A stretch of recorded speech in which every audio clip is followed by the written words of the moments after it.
안녕하세요. 볼링을 좋아하는 30대 여자입니다. 볼링을 좀 쳐보신 분들이라면 스페어 처리라는 말을 들어보셨을 텐데요. 아깝게 남은 핀들을 두 번의 기회 중 다음번에 모두 넘어뜨리는 기술이죠. 스트라이크보다도 어려운 게 바로 이 스페어이고, 스페어 처리에 능숙하다는 건 그만큼 볼링볼을 컨트롤하는 능력이 뛰어나다고 할 수 있겠네요. 스트라이크는 초보자라도 초반에는 운이든 타고난 감이든 칠 수 있습니다.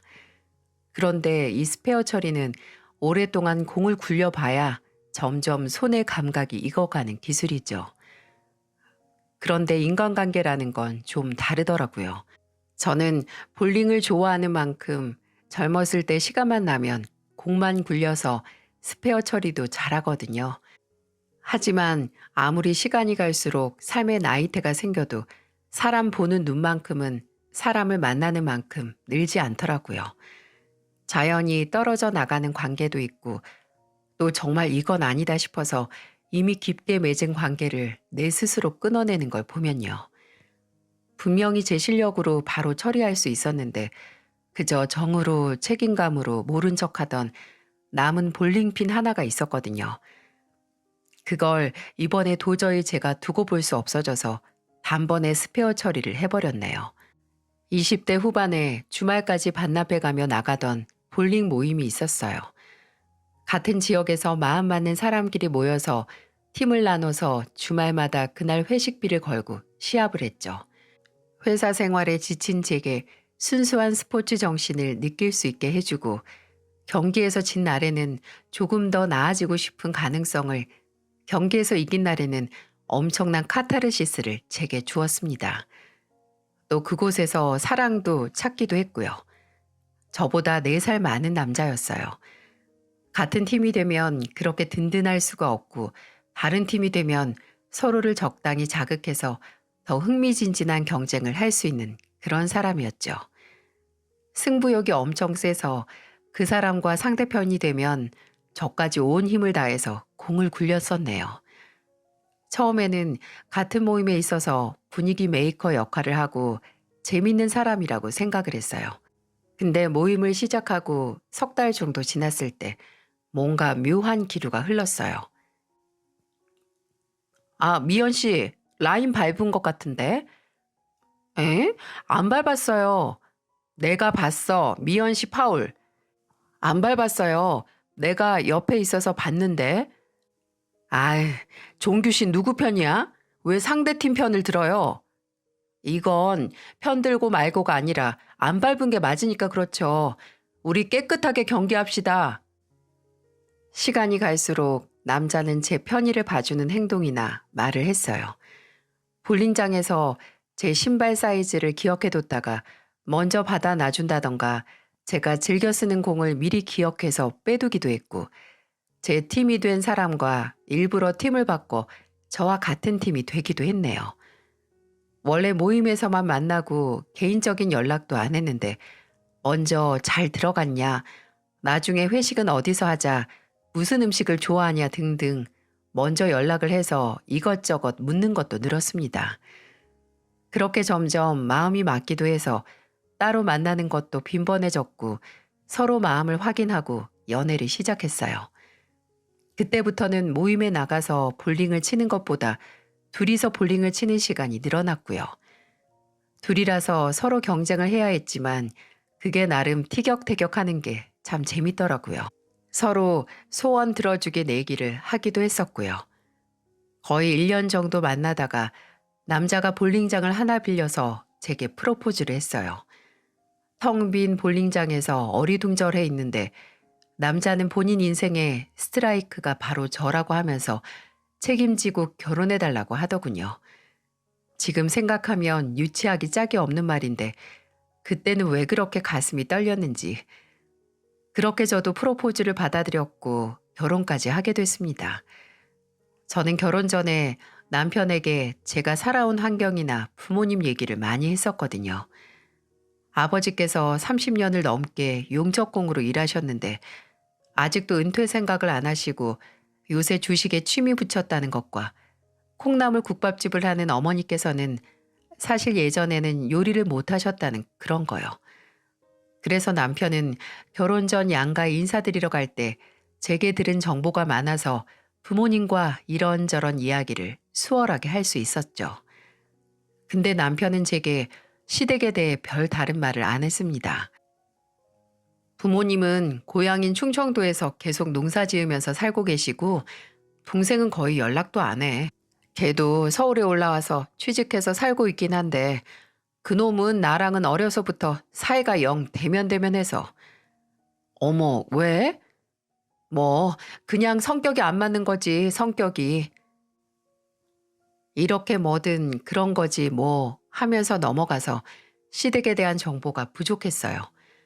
근데 처음 시댁에 인사를 드리러 갔을 때 처음 든 생각은 대체 왜 남편이 부모님에 대한 얘기를 안 했을까? 이렇게 좋은 분들인데 였습니다. 시어머니도 시아버지도 너무 유쾌하시고 자상한 분들이셨어요. 시댁은 깔끔한 양옥집이었는데 두 분 모두 대문 앞까지 나오셔서 저희를 기다리고 계시더라고요. 아이고, 반가워요. 먼 길 오느라 힘들었죠? 어서 들어와서 짐 풀어요. 시어머니는 저를 보자마자 아주 푸근하게 포옹을 해주셨습니다. 시아버지께서도 제게 잘 왔다며 제 손에 있는 짐을 들어 옮겨주셨고요.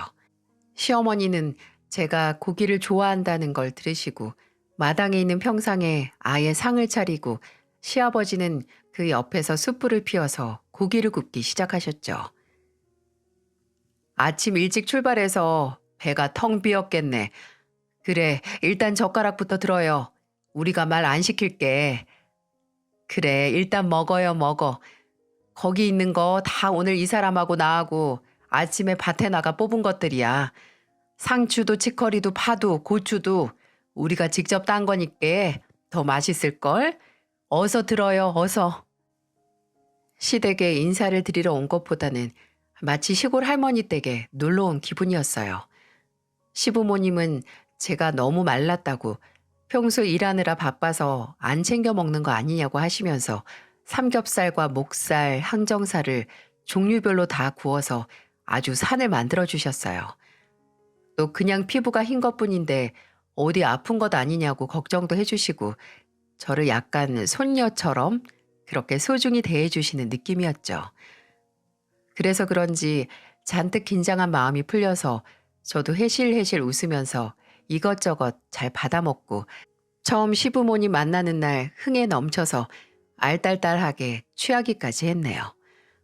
근데 그렇게 흥에 취한 상태에서도 좀 이상한 점이 눈에 들어오더라고요. 제게는 말까지 높이시면서 이것저것 묻고 말을 붙이는 시부모님께서 이상하게도 제 옆에 남편에게는 별 다른 말을 시키지 않는 거예요. 제가 알기로는 남편도 고향에 오랜만에 온 거라고 들었는데 오랜만에 만난 부모와 자식처럼은 안 보였어요. 정말 간혹 시부모님께서 먼저 남편에게 말을 꺼내시면 남편은 단답으로 대답할 뿐이었어요. 너 그 차 파는데 아직 다니냐? 그렇죠 뭐. 그래, 그럼 되었다. 이런 식의 대화요. 처음엔 몰랐는데 시부모님과 남편의 대화 패턴이 눈에 들어오자 점점 신경 쓰이기 시작했어요. 근데 그 이유를 알 수 있었어요. 예정된 시간보다 식사 자리가 길어졌고 저도 남편도 술이 들어간 상태라서 시부모님께서 하루 자고 가라고 하셨거든요. 시어머니께서는 제게 편한 옷을 주셔서 씻고 나오니까 남편은 잠깐 담배 핀다고 밖에 나가고 시아버지께서는 먼저 주무셔서 시어머니와 저만 남게 됐죠. 시어머니가 제게 자기 전에 먹으면 시원하다고 배를 깎아주셔서 이미 꽉 찬 속에 배 한 조각을 밀어넣고 있는데 시어머니가 그러시더라고요. 종규 좀 어때요? 네? 뭐가요? 아니, 서울서 잘 사나 해서 지금 하는 일은 괜찮다고 해요. 아, 중고차 매매요? 네, 언젠가 본인 사업하고 싶다고 하긴 하는데 영업이나 판매가 적성에는 맞나 봐요. 그래, 걔가 원래 누구 아래서 일하는 게 안 맞는 애예요. 아유, 그렇게 하기 싫다고 하던 일 그나마 지금까지 버틴 게 나는 우리 미연 씨 덕분이 아닌가 싶네. 남편이 시부모님과 연락이 뜸하다고 하긴 했지만 시어머니께서 제게 남편이 서울에서 어떻게 살고 지금 하는 일은 괜찮은지까지 묻는 게 좀 의아했어요. 제가 그 의아함을 천천히 곱씹고 있는데 시어머니께서 무겁게 입을 여셨습니다. 종규가 그 중고차 매매점인지 뭔지 처음에는 일하기 싫어했거든. 왜 아니겠어. 30 전부터 본인 사업한다고 이리저리 뛰던 앤데. 근데 그 사업이라는 게 그냥 뛰어든다고 되나? 다 운이 있고 실력이 있어야 하는 건데. 에휴, 근데 자는 천상 그 2개 다 없었던 거지. 뭐 하나 한다고 나랑 우리 양반이 풀떼기 뽑아다 벌어모은 돈 다 날렸지. 다 날렸어. 아주 왼수가 따로 없었다니까요. 나중에는 동생 돈까지 날리고 정신 차려서 지금 다니는 곳에 정착한겨. 그것 때문에 동생하고는 틀어져서 얼굴도 안 봐. 아들 2놈이 몇 년째 집에 오면 마주칠까. 부모 얼굴 보러 오지도 않았다니까. 내가 속이 문드러 터지지 터져. 처음에는 그 무서운 사업병 걸린 놈이 언감생신 얻은 직장 다시 때려치울까 무서웠는데 우리 미연 씨랑 결혼한다고 그나마 꾹 참고 다니는 것 같아서 내가 미연 씨한테 고마운 점이 아주 한두 가지가 아니에요. 이렇게 오랜만에 왼수, 아니 아들놈 얼굴도 보고 미연 씨 부족한 거 많은 아들이지만 내가 좀 잘 부탁해요. 남편이 왜 본인 가족 얘기를 잘 안 했는지 시부모님과 사이가 왜 서먹서먹한지 알겠더라고요. 나중에 남편과 이 문제에 대해 결혼 전에 대화를 했는데 남편도 부끄러워하더군요. 좀 더 나은 삶을 위해 도전했던 일이 모두 실패로 끝나서 수치스럽고 또 좌절했다고요. 과거에 대한 변명을 하고 싶지 않지만 정말 반성 많이 했고 그때만큼 책임감 없는 행동은 이제 앞으로 절대 안 한다고 제게 말했습니다. 부모님이 다시 준 기회를 절대 놓치지 않고 실망시키고 싶지 않다고요. 남편은 시부모님과의 관계는 저와의 결혼을 계기로 조금 회복을 했지만 틀어진 동생과는 어려워 보이더군요. 저희 결혼식에 참석하긴 했는데 식사도 하지 않고 그냥 가버렸습니다. 이후에 남편은 결혼 전 제게 했던 약속처럼 정말 성실하게 살았어요. 다른 생각은 안 하고 본인이 일하는 곳에서 입지를 다지고 가능성이 보장된 노력을 했습니다. 결혼하고 1년이 지나 첫째가 생겼을 때도 남편은 부모가 된다는데 큰 책임감을 느끼고 열심히 일을 했어요. 근데 왜 사업병이 병이고 그게 불치병인지 알겠더라고요. 제가 둘째를 낳은 지 얼마 지나지 않았을 때 남편이 제게 조심스럽게 말을 꺼냈습니다. 여보, 나 내 매장 한번 내고 싶어. 남편은 지금까지 중고차 매매점에서 일한 경험을 살려서 본인의 매장을 내고 싶다고 하더군요. 저는 처음에는 극구 반대를 했습니다. 왜 잘 다니던 직장을 그만두냐고 하면서 말이죠. 당신 지금까지 사업한다고 했던 것 중에 잘 된 거 하나 없었잖아. 내가 당신 상처 주려고 하는 게 아니라 이제 우리 키워야 될 어린 자식이 2이나 되는데 현실적으로 보자는 거야. 그때랑은 다르지. 내가 몇 년간 갈고 닦은 노하우랑 실력, 연줄 가지고 시작하는 일이니까 지금 나 고정적으로 찾는 고객이나 그 고객들이 여기저기 소개시켜 주기도 하고 그 성과급 받으니까 내가 내 매장 차려서 돈 버는 게 더 낫지 않겠어? 그래, 당신 능력 있는 거야 잘 아는데 이미 자리 잡은 직장에서 일하는 거랑 당신 이름 걸고 새로 문 여는 매장 관리하는 거랑 감수해야 되는 게 너무 다르잖아. 그리고 돈은 처음 시작하는 자금은 어디서 구할 건데 우리 당신 사업에 투자할 여윳돈 없는 거 잘 알잖아. 나 퇴직금이랑 또 어머니 아버지께 여쭤봤는데 뭐? 어떻게 어머님이랑 아버님께 또다시 손을 벌려. 이미 당신이 까먹은 돈이 있는데 무슨 염치로. 이번이 마지막이야. 이번에 마지막으로 빌려주신대. 어? 나 이미 나 따라온다는 직원들도 있고 부모님도 도와주신다고 하는데 이 기회 놓치고 싶지 않아. 지금 거기서는 미래가 없어. 더 이상 오를 연봉도 없고, 당신 말대로 우리 애가 둘인데 이 수입으로 계속 살 수 없잖아. 어? 남편은 몇 날 며칠 제 동의를 얻기 위해 빌었습니다. 마지막으로 원하는 꿈이라고 제발 믿어달라고요. 제게 앞으로의 사업 구성 기획에 대해 프리젠테이션을 하기도 했고 데려온다는 직원을 소개시키기도 했죠. 어떻게 해서든 본인의 매장을 열기 위해 지극정성을 쏟는 남편을 보니 마음이 약해지기도 했고 또 멈춰야 하는 일에 브레이크를 걸어줘야 하는 것도 부부가 할 일이지만 또 그토록 원하는 일에 믿음을 주는 것도 부부가 하는 일이 아닌가 싶었습니다. 저는 한 가지 조건을 걸고 남편의 사업을 허락했어요. 바로 처음 시작하는 사업 자금 이외에 더 이상 돈을 끌어오지 않기로요. 만약 사업을 시작한 이후에 돈이 필요할 때는 남편의 선에서 끝내고 저나 다른 사람들에게 돈을 빌려 끌어오지 말고 그냥 접으라고 말이죠. 용족공이자 알아주는 구두쇠 아버지 아래서 자라온 저는 세상에서 돈 무서운 줄 너무나 잘 알면서 자랐거든요. 제 조건에 남편은 일단 허락을 했다는 것에 기뻐서 고맙다고 절대 실망시키지 않겠다고 했습니다.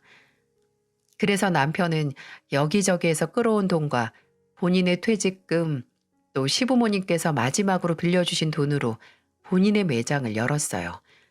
그 꿈의 매장을 말이죠. 근데 꿈이 왜 꿈인 줄 아시나요? 허황되고 또 이루어지지 않기 때문이죠. 처음에는 아무 문제가 없었습니다. 남편은 마치 새로운 날개를 단 사람처럼 밤이든 낮이든 나가서 일을 했어요. 고객 유치한다고 이것저것 안 하는 일이 없었고 직원들 사기 충전한다고 회식이나 보너스도 많이 줬죠. 근데 그런 노력에도 풀리지 않는 일은 풀리지 않는 일이었네요. 처음에는 오픈했을 때 직원이 하나둘 그만두는 걸로 시작했습니다. 아휴, 이렇게 그만둔다고 하면 어떡해. 내가 너희한테 어떻게 했는데. 아니, 아니 뭐? 아 잠깐만. 그 인간이 뭐라고 했다고? 땀을 삐질거리면서 통화를 하는 남편은 알고 보니까 원래 일하던 곳에서 그 직원들에게 더 높은 급여를 약속했다고 하더라고요. 처음부터 남편이 본인 매장으로 직원을 빼돌렸다는 걸 알고 앙심을 품은 거죠. 그 후에도 나쁜 일은 계속 겹쳐서 일어났습니다. 남편의 매장에서 침수차 의혹이 나온 차를 사간 고객이 고소를 한다, 뭘 한다 해서 한 차례 소동이 있었고요. 그 소문이 나서 매출은 아예 바닥을 쳤어요. 아무리 남편이 좋은 영업사원이었다고 해도 좋은 대표, 좋은 사장이 되는 건 전혀 다른 얘기인 겁니다. 매장 문제만 있는 것도 아니었어요. 분명 돈이 잘 벌릴 때도 있었죠. 근데 남편은 거기서 만족하지 못하고 다른 곳에 또 눈을 돌렸어요. 주식이나 코인 같은 곳에 관심을 갖더니 참나 크게 혼쭐이 났죠. 마치 빛을 보고 달려드는 불나방이었습니다. 원래 주식 같은 건 인내심이 중요하잖아요. 근데 남편은 그 참는 걸 잘 못했어요.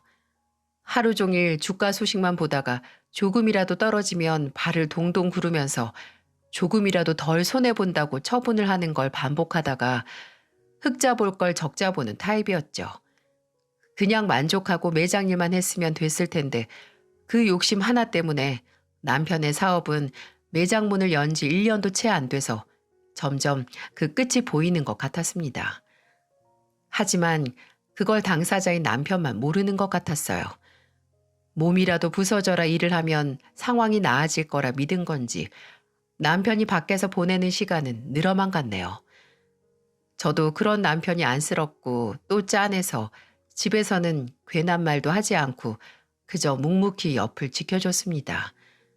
남편의 수입이 그렇게 고정적이지 않으니까 저도 일을 하면 좋았을 텐데 이미 둘째를 낳고 회사는 그만뒀고 또 남편이 안 풀리는 일 푼다고 밖에서 보내는 시간 외에는 육아에는 아예 손을 놨었거든요.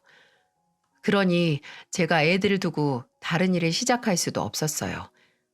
근데 제가 어떻게 해서든 이 상황을 이겨내려고 하는데, 여러분, 사람이 몸이 피곤하고 일이 안 풀리면 어떻게 되는지 아시나요? 그렇죠. 예민하고 신경질적으로 변합니다. 남편도 별반 다르지 않았어요. 제가 무슨 말만 시키면 아주 거슬리고 귀찮다는 표정으로 뭐? 라는 말부터 꺼내더라고요.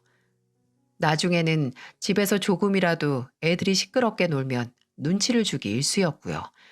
그럴 때마다 또 저희 사이에 싸움은 시작됐죠. 일이 도저히 안 풀려도 애들한테 화풀이 좀 하지 마. 애들은 시끄럽게 노는 게 걔들 일이야. 근데 그걸 조금 거슬린다고 조용히 하라고 눈치 줘야 돼? 내가 눈치를 주기 무슨 눈치를 줘? 그리고 애들이 시끄럽게 굴면 당신이 좀 조용히 하라고 훈육을 해야지. 그저 오냐오냐 하기만 하는 게 더 문제 아니야?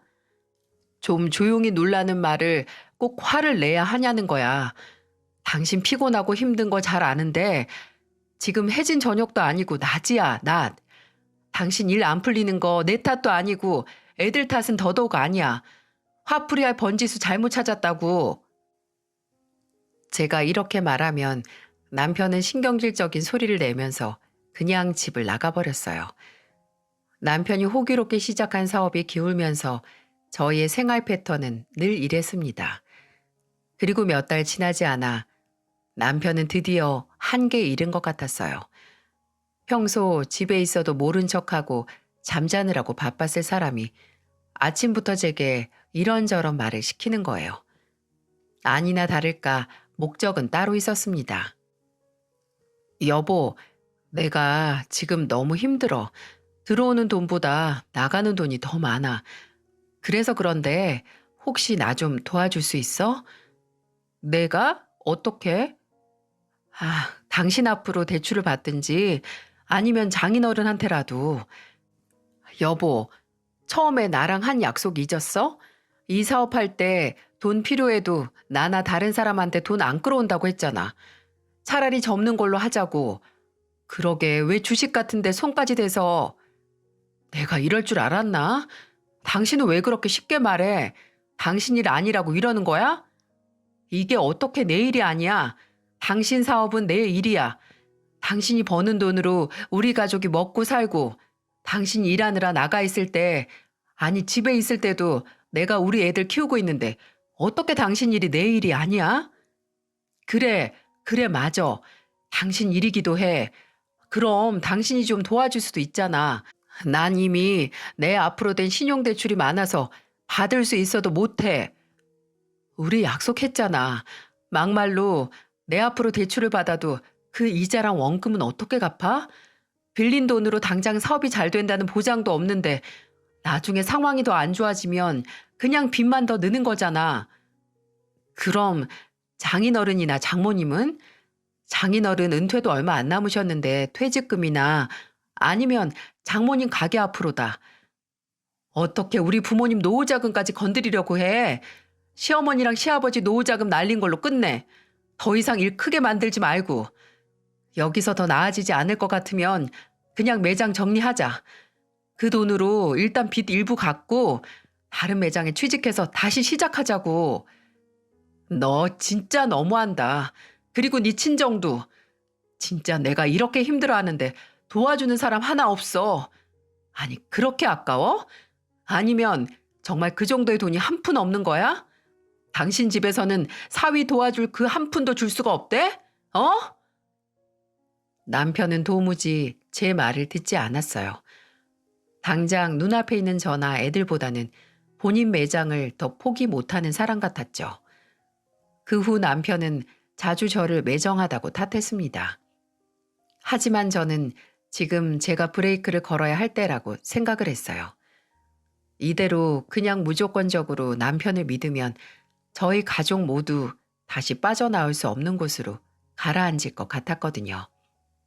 제가 대출을 받고 저희 친정의 돈을 빌린다고 해도 거의 90% 아니 99%의 확률로 그 돈은 갚을 수 없는 돈이 될 테니까요.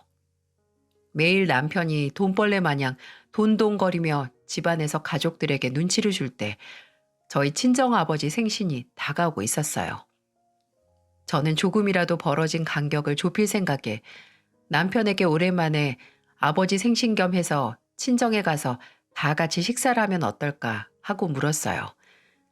그날이 좀 더 특별했던 게 생신이자 또 아버지께서 은퇴를 하신 기념이기도 했었거든요. 솔직히 저는 남편이 피곤하다, 시간 있으면 그냥 매장 나간다 하고 거절할 줄 알았는데 남편은 흔쾌히 그러자고 하더라고요. 그렇게 가족들 다 같이 친정으로 갔습니다. 제가 일부러 저희 집 재정 문제에 대해 부모님께 한마디 말도 안 해서 부모님께서는 아무것도 모르고 그저 오랜만에 만나는 딸네 가족을 환영해 주셨죠. 아버지가 평소 좋아하시는 아구찜과 과메기로 식사를 하고 식사 자리가 점점 길어져서 나중에는 보쌈까지 주문해서 술까지 마시게 됐어요. 남편도 그날은 평소와 다르게 기분도 좋아 보이는 게 기분 전환을 위해 노력한다는 느낌을 받았네요. 그런데 술이 한 병, 두 병 늘고 저도 부모님도 좋은 날이라 알딸딸하게 취했는데 남편이 좀 과하게 취한 느낌이었어요. 제가 너무 많이 마시는 것 같아서 잔을 치우려고 해도 계속해서 마시더라고요. 그러다가 술이 웬수, 아니, 이번에는 그냥 남편 자체가 웬수였습니다. 남편은 풀어진 혀로 부모님 앞에서 신세 한탄을 하기 시작했네요. 아휴, 장인어른, 장모님, 저 정말 너무 힘듭니다. 어머, 장서방, 많이 취했네. 그래, 장서방, 뭐가 그렇게 힘들어? 저 진짜 죽을 둥 살둥 노력했는데 상황이 전혀 나아지질 않네요. 여보, 일단 물 좀 마셔, 물. 미연아, 요새 장서방 매장 일이 잘 안 되냐? 아, 그런 거 아니에요. 아니긴 뭐가 아니야. 여보, 당신은 그렇게 날 도와주기가 싫어? 어? 장인어른, 저 안 되는 거 맞습니다. 맞아요. 그래서 이 사람한테 제발 장인어른이랑 장모님한테 도와달라고 말을 하자고 해도 도통 들어주질 않네요. 아, 여보, 그만하라니까. 그래, 장서방. 일단 지금은 자네가 너무 취했으니까 자고 내일 맨정신으로 다시 얘기해. 저도 부모님도 너무 취한 남편을 일단 진정시키려고 하는데 남편은 갑자기 저희 부모님 앞에 무릎을 꿇더니 뻘겋게 익은 얼굴을 들어서 말을 했어요. 저 좀 한 번만 살려주십시오. 제가 염치가 있어서 많이 안 바라겠습니다. 딱 1억만 저 빌려주시면 제가 정말 1년 안에 다 갚도록. 그만 안 해? 지금 뭐 하는 짓이야? 나랑 약속했으면서 어떻게 이렇게 우리 부모님 앞에서 추태를 부려? 당장 안 일어나? 빨리 일어나. 일단 일어나. 나가서 바람 좀. 이거 안 놔? 처음부터 네가 제대로 했으면 내가 이럴 일 없잖아. 제가 무릎 꿇은 남편을 일으키고 남편은 또 화가 나서 버티는 와중에 짝 하고 타격음이 집안에 울렸어요. 남편이 방에 말라면서 저를 떠미는 와중에 제 뺨까지 치게 된 거죠. 아니 이게 지금 뭐 하는 짓이야? 네가 뭔데 내 딸을 때려. 그것도 뻔히 보는 앞에서. 너 당장 나가. 안 나가? 그걸 보고 경악에 찬 저희 부모님은 집이 떠나가라 고래고래 소리를 질렀습니다. 아버지는 맞은 절 확인하셨고 어머니는 남편의 멱살을 잡고 말하셨어요. 능력 없어서 장인 장모한테 돈 구걸하는 놈이 뭐가 잘나서 내 딸을 때려. 너 같은 놈한테 우리가 돈은커녕 양말 한 켤레도 못 빌려준다. 당장 썩 나가. 나가서 그 썩어 빠진 머리통이나 어디서 빌려서 다 씻겨. 어머니는 술에 취해 비틀거리는 남편을 끌고 현관으로 나가셨어요. 아버지까지 가세해서 남편을 현관문 밖으로 밀어내고 문을 걸어 잠그셨죠. 그렇게 남편은 핸드폰 하나만 들고 쫓겨났고 저는 그날 밤 지금까지 무슨 일이 있었는지 부모님께 다 말씀드려야 했어요. 하지만 그때도 그냥 요새 남편 매장 매출이 떨어져서 그런다. 크게 걱정할 건 없다고 말을 했네요. 괜히 부모님께서 걱정을 하지 않게 말이죠. 괜찮다는 제 말에 부모님은 미심쩍어 하시긴 했지만 남편에게 제대로 사과를 받고 앞으로 이런 일이 절대 없다는 보장을 받지 못하면 아예 갈라서라고까지 말하셨어요.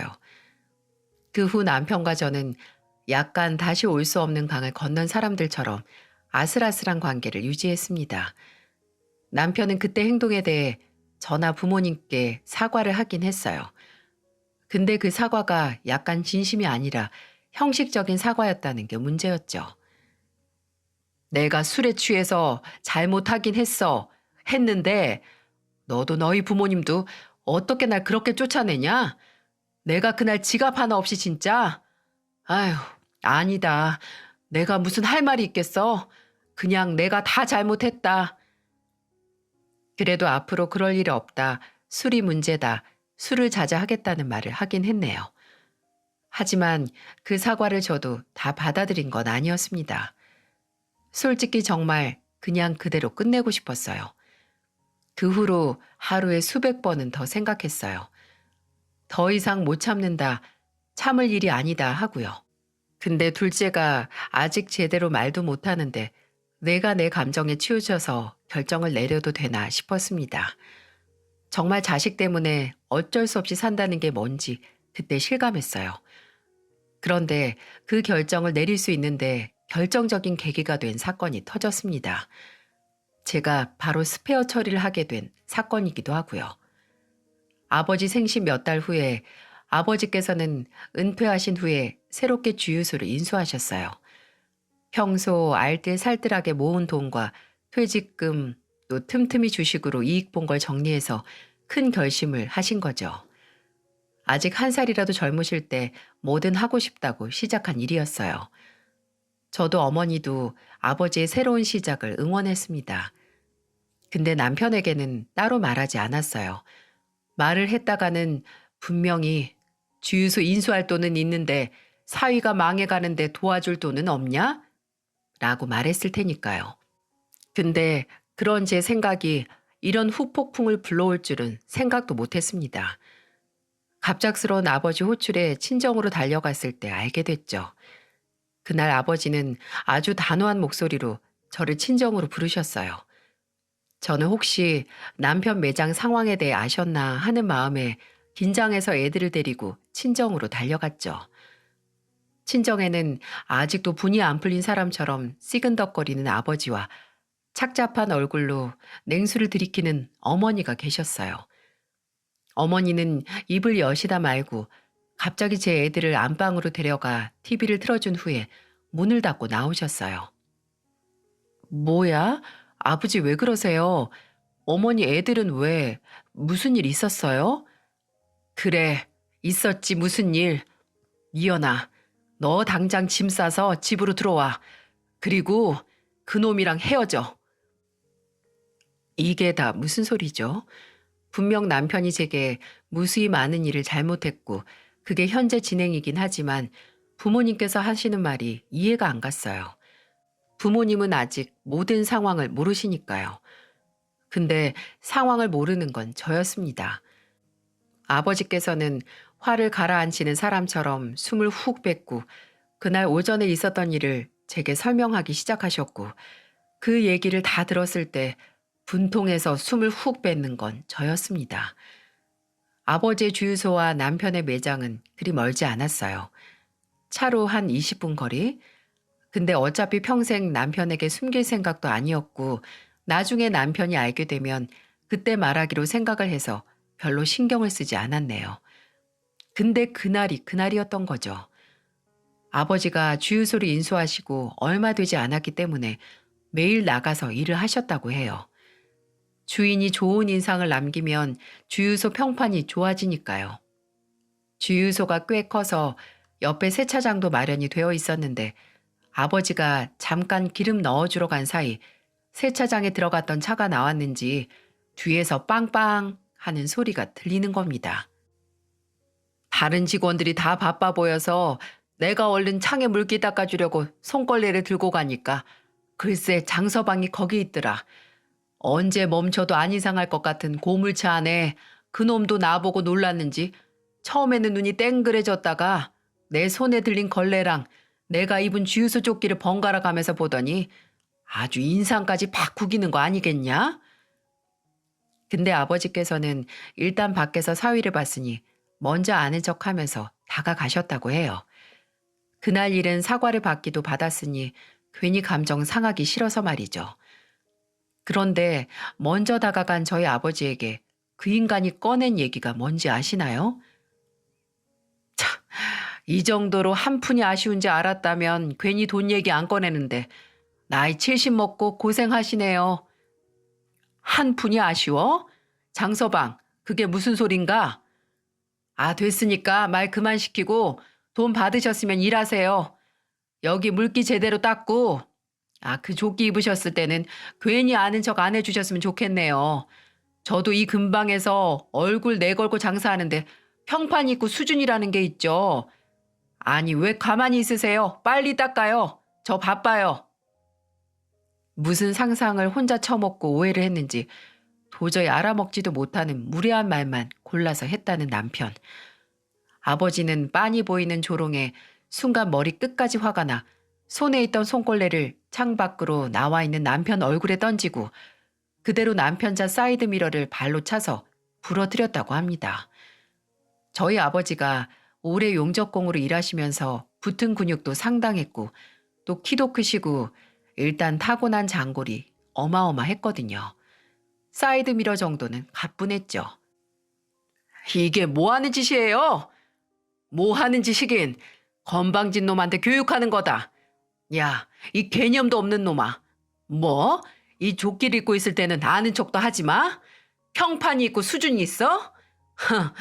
너 기억 안 나나 본데 너 며칠 전까지 내 앞에서 무릎 꿇고 돈 달라고 구걸했어. 그런 놈이 무슨 평판이고 수준이야? 그게 지금 무슨 상관인데요? 안 되겠다. 나 이거 이대로 못 넘어가요? 이거 당장 물어내. 물어내라고. 사이드 미러 하나면 내가 70 먹고 푼돈 버느라 고생하는 사람한테 많이는 못 받겠고 30만 원. 딱 현찰 30만 원 내놓으세요. 내 계좌 알죠? 거기로 내일까지.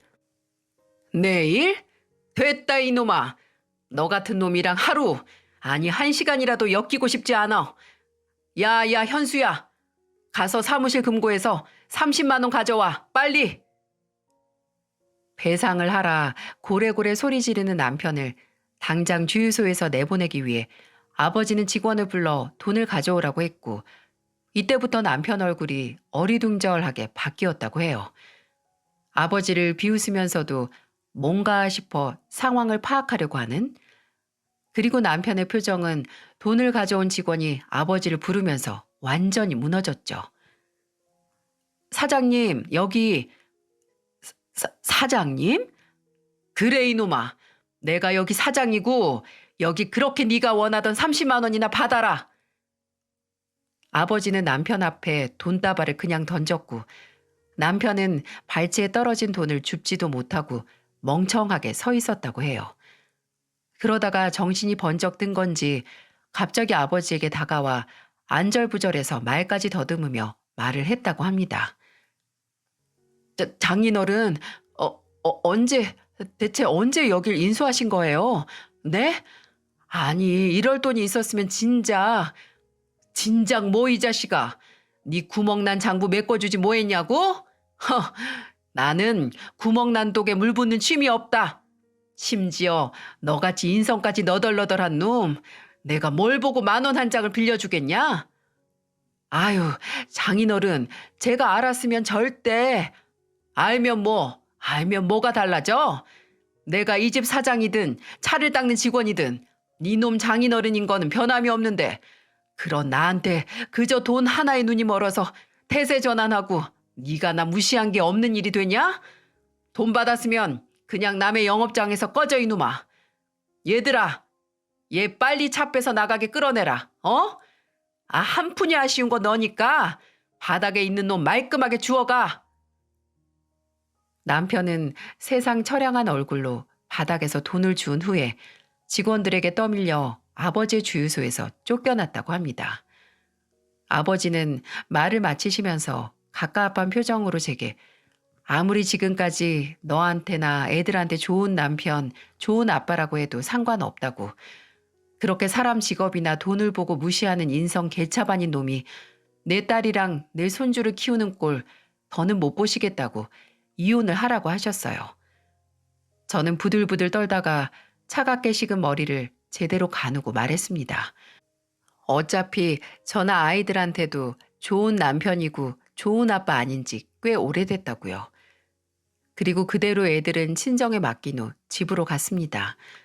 드디어 거슬리고 거슬리던 볼링핀을 스페어 처리할 때였거든요. 집에 가니까 당연히 남편은 집에 안 들어와 있더군요. 12시가 다 돼서 들어오더라고요. 그리고 이미 차갑다 못해 시리게 식은 제 얼굴을 보고 남편도 착잡한 얼굴로 한숨을 푹 내쉬었습니다. 들었어? 아, 나도 진짜 몰라서 그런 거야. 몰라서. 몰랐으면 머저리처럼 우리 아버지 주유소 직원이라고 착각해서 개무시한 게 용인 되냐? 아, 따지고 보면 이게 다 당신 탓이잖아. 나한테 미리 말을 했으면 이럴 일도 없었고. 아니, 왜 말을 안 했냐? 내가 장인어른 찾아가서 돈 좀 나눠달라고 할까봐 무서워서 그랬냐? 그렇기도 했지. 근데 우리 아버지가 뭘 하든 돈이 얼마 있든 그거 멋대로 오해해서 당신 행동이 바뀐 거면 그건 당신 문제지. 나나 우리 아버지가 아니라. 안 그래? 그래. 말은 쉽지. 말은 쉬워. 아니, 다시 생각해봐. 오히려 잘 됐어. 당신 아버지 그 정도 재력 되면 당신이 말 잘해서 우리 가족 구할 수 있는 거야. 장인어른한테 나 좀. 너 좀 뭐? 살려달라고? 돈 빌려달라고? 싫은데? 지금까지 본인 부모님 전 재산 몽땅 날린 당신을 뭘 믿고 구해줘? 진짜 차 팔다가 염치까지 팔아먹었니? 다 됐고 나 이런 말도 안 되는 소리 들으려고 온 거 아니야. 당신을 내 인생에서 아예 없애려고 온 거야. 우리 여기서 갈라서자. 그냥 나 없이 마음 편하게 마음껏 사업 말아 먹어. 와, 너 웃긴다. 그전에는 가만히 있다가 내 사업 망하니까 바로 뒤돌아서냐? 이게 가족이야? 살기 좀 어렵다고 버리는 게 가족이냐고. 난 당신이 사업한다고 매장 연다고 했을 때 진즉에 버렸어야 해. 보장도 안 된 미래에 담보로 우리 가족 목숨 걸었을 때 버렸어야 한다고. 저는 절대 이혼 못한다 매달리는 남편을 무시하고 미리 간단하게 챙긴 저와 아이들의 짐을 들고 집을 나와버렸습니다. 그대로 친정으로 향했어요. 그리고 당연한 수순으로 이혼 준비를 했죠. 변호사를 만나고 지금까지 제 결혼 생활이 얼마나 숨막히고 아슬아슬한 줄타기 자체였는지 사업병에 걸려서 부모도 망하게 한 인간이 나와 애들까지 파국으로 가기 전에 빠져나왔다는 걸 정말 길게 설명하고 입증해내야 했어요. 그걸 설명하는 과정이 참 후련하면서도 좀 아프더라고요. 마치 곪은 상처에서 커다란 가시를 빼내는 것 같았죠. 이혼 과정에서 남편은 제가 아니라 저희 친정 아버지를 찾아갔어요. 참 속보이죠? 돈 냄새 나는 사람을 찾아간 겁니다. 본인이 배를 까뒤집어 복종해야 하는 사람을 찾아간 거죠. 아버지 주유소에 찾아와 냅다 그 값싼 무릎 꿇은 남편은 아버지에게 제발 제 마음을 돌려 이혼을 막아주고 또 죽어가는 본인 사업도 살려달라고 빌었어요. 나중에 아버지 주유소 사무실 CCTV를 확인했는데 정말 가관이더라고요.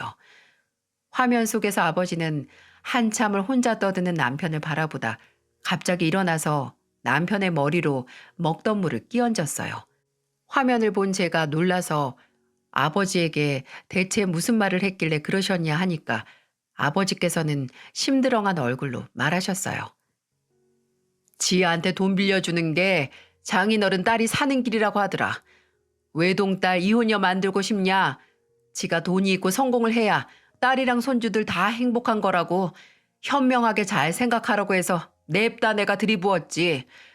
그리고 너 같은 게 천이 있고 억이 있어도 내 딸 행복하게 못 해준다고.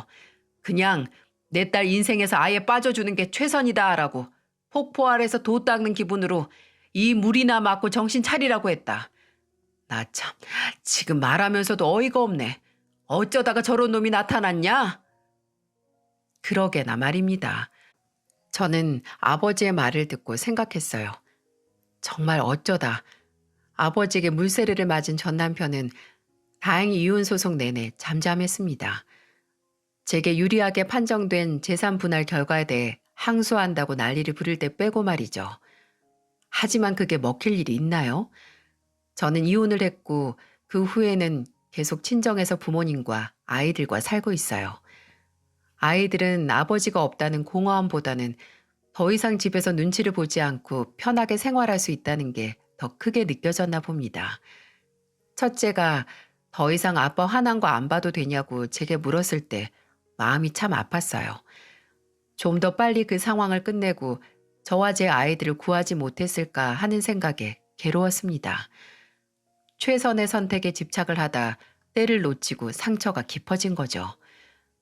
이혼 후에 불행인지 다행인지 전 남편은 단 한 번도 양육비를 보내지 않았지만 또 연락도 일체하지 않았어요. 그래, 차라리 이게 낫다고 생각하는 와중 딱 한 번 이혼 후에 전 남편에게 연락이 온 적이 있답니다. 바로 합의금을 빌려달라는 부탁을 하기 위해서요. 이혼 후에 전 남편은 얼마 안 있어 대출금을 갚기 위해 끝내 매장을 정리했고 음주운전으로 적발돼서 면허까지 취소됐다고 제게 장황하게 설명하더군요.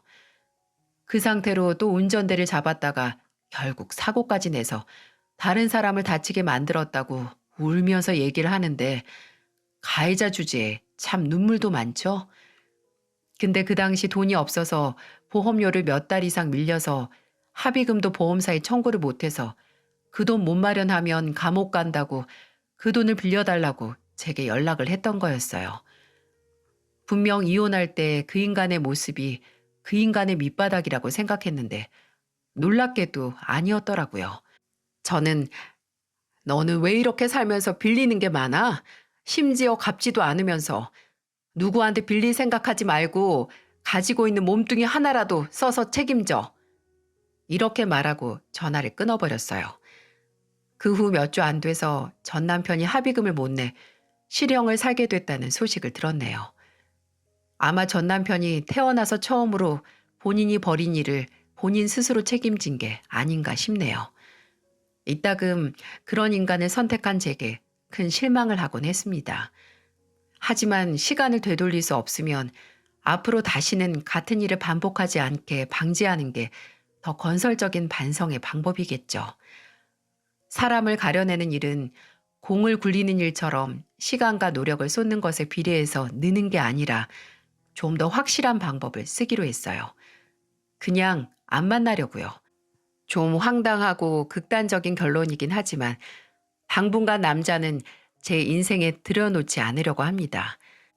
전 남편처럼 목내 걸고 괜한 위험 감수하다가 인생 통째로 날려먹지 말고 그냥 아예 근본적이고 무식한 해결 방법으로 미연의 방지를 하려고요.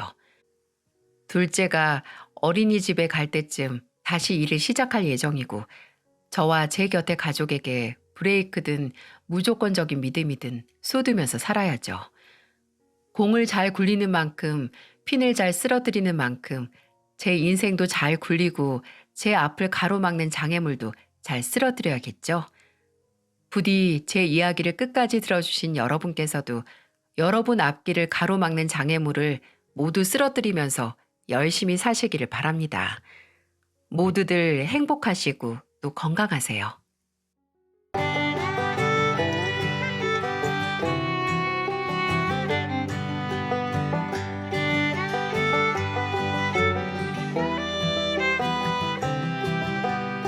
안녕하세요. 틈날 때마다 채널을 애청하고 있는 열혈 팬입니다. 다른 분들이 자신만의 기구한 사연들을 공개하면서 많은 분들에게 응원과 공감을 받는 걸 봤습니다. 저도 용기를 내서 제 이야기를 이곳에다 풀어볼까 하는데요. 전 사형제 막내 아들과 결혼을 했습니다. 그러니까 제 위로 아주버님과 형님들이 줄을 서 있는 거죠. 하필 남편이 막둥이어서 형들과 나이 차이도 좀 나고요. 그러니 저 역시 형님들과 차이가 날 수밖에 없었죠. 더구나 아주버님들 모두 시댁을 중심으로 멀지 않은 곳에 살았어요. 저도 마찬가지였고요. 큰 길을 건너서 쭉 내려가면 시어머니가 사시는 집이고 그 건너 아랫집이 큰형님네, 또 그 골목 오른쪽 빨간 지붕집이 둘째 형님네고 거기서 서너 집만 지나면 막내 형님 댁이었죠. 시골 동네라 형제들끼리 모여 사는 건 그렇게 특별한 일이 아니었습니다. 하지만 서울에서 평생 살았던 제가 낯선 동네로 시집을 왔으니 얼마나 서먹서먹했겠어요. 게다가 시어머님도 어려운데 나이 차이가 많이 나는 형님들이 셋이나 있으니 더더욱 부담스러웠죠. 하지만 사람 대하는 게 직장 생활과 별반 다를 게 없다고 생각했던 저는 시댁 식구들과 잘 어울리기 위해서 나름 최선을 다했습니다. 부족한 솜씨지만 맛있는 음식을 만들어서 대접도 해드리고 괜히 말 한번 붙여보고 싶어서 미리 꿀팁 같은 정보를 찾아놨다가 형님들을 만나면 대화 소재로 쓰곤 했죠. 제일 막내인 제가 할 수 있는 건 애교 작전이라고 생각한 거였어요. 처음엔 좀 먹히는 듯 싶더군요. 무뚝뚝한 시어머니도 절 특별히 미워하거나 잔소리를 하지 않으셨거든요. 형님들 역시 어린 동서의 애교를 너그럽게 받아주는 것 같았고요. 그렇지만 그건 잠시뿐이었습니다. 한 성과라고 서열을 중시하는 형님들은 슬슬 제게 압박을 하기 시작했죠. 동서는 안부 전화도 안 하니? 서울 사람들은 원래 그래? 가깝게 살면 자주 들여다보고 안부 전화도 자주 하고 그래야지. 막내면 막내답게 알아서 척척해야 하잖아. 귀엽다 귀엽다 하니까 자기가 정말 앤 줄 알아? 아, 네. 형님 죄송해요. 제가 좀 바빠서 거기까진 생각하지 못했네요. 앞으로는 좀 더 주의하겠습니다. 그래라 좀. 누가 보면 내가 꽉 막힌 형님인 줄 알겠어. 이젠 내 입에서 이런 말 좀 안 나오게 좀 잘해. 알았지? 네, 형님. 셋째 형님이 그런 잔소리를 하기라도 하면 이상하게도 첫째, 둘째 형님도 비슷한 잔소리를 시전합니다. 꼭 짜맞춘 사람들처럼 말이죠. 이른 주말 아침에 큰형님한테 전화가 오기도 합니다. 동서, 오늘 별일 없지? 일 좀 부족하니까 하우스에 좀 같이 가자. 네? 아우, 어쩌죠 오늘 약속이 있었는데요. 무슨 약속? 중요한 거 아니면 일 좀 도와. 식구끼리 돕고 살아야지. 안 그래? 그렇긴 한데 좀 중요한 약속이어서요.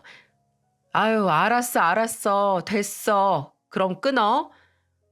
덜커덕 전화를 끊는 소리에 제 심장도 쿵 하고 내려앉았어요.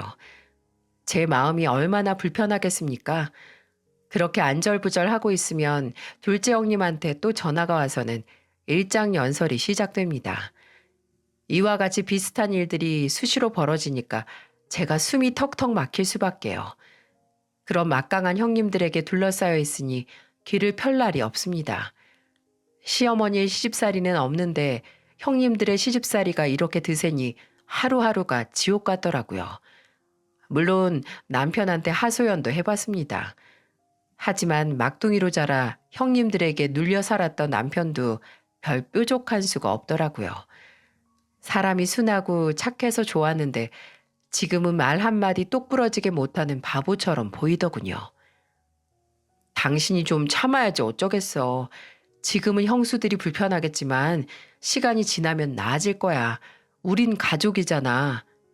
가족? 가족이면 더 감싸주고 챙겨줘야지. 못 잡아먹어서 안달인 사람들이 무슨 가족이야? 그러지 말고 당신이 형들한테 말 좀 해봐. 나 정말 숨 막혀서 못 살겠다니까. 알았어. 그럼 내가 언제 기회 봐서 말해볼게. 마지못해 대답하는 남편이 못 믿었습니다. 나이 많은 형들한테 말 한마디 제대로 할 수나 있을까요? 그런 제 불안은 기우가 아닌 현실이었어요. 온 식구가 시댁에 모여 삼겹살을 구워 먹는데 내내 똥 마려운 강아지처럼 잡을 안 서기던 남편이 어렵게 말을 꺼내더라고요.